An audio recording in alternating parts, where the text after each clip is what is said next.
Testing range of motion for shoulder abduction. Hi, I am Dali Patel, a student of Civics and Deputy, and I will be measuring your normal range of motion for shoulder abduction. Shall I measure? Yes. Please wait up. For your normal range of motion, I will be using an instrument known as Goniometry.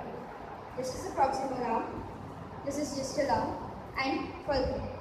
Okay, so we will be starting right now. Shoulder abduction. Motion occurs in the frontal plane around an anterior-posterior axis. Normal shoulder complex abduction range of motion for adult is 180 degrees according to the AOS. Testing position.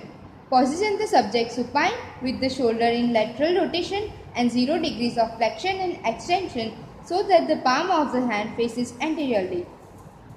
If the humerus is not laterally rotated, contact between the greater tubercle of the humerus and upper portion of the glenoid fossa or the acromial process will restrict the motion.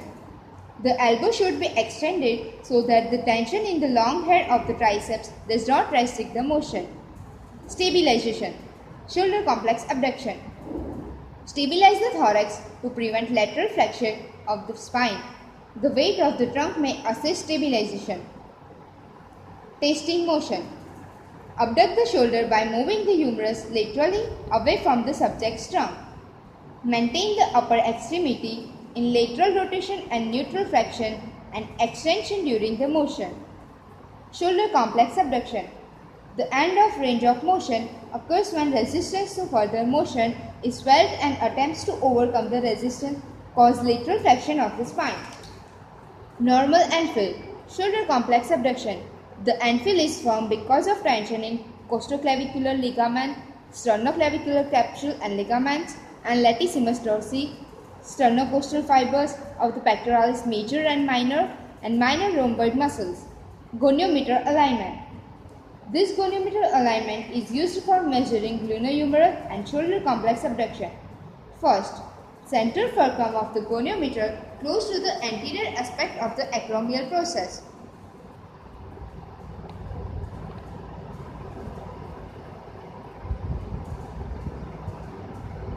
Second, align proximal arm so that it is parallel to the midline of the anterior aspect of the sternum.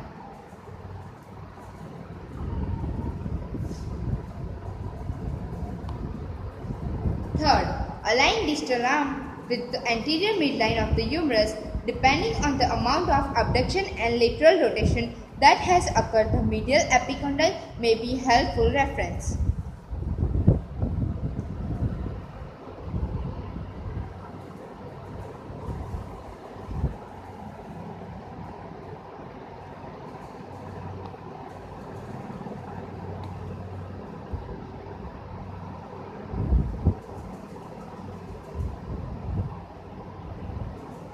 As you can see, the normal reading is 170 degree and the normal range of motion extends from 0 to 180 degree.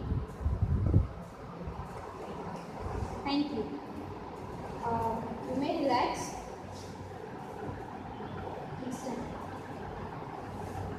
Thank you for watching.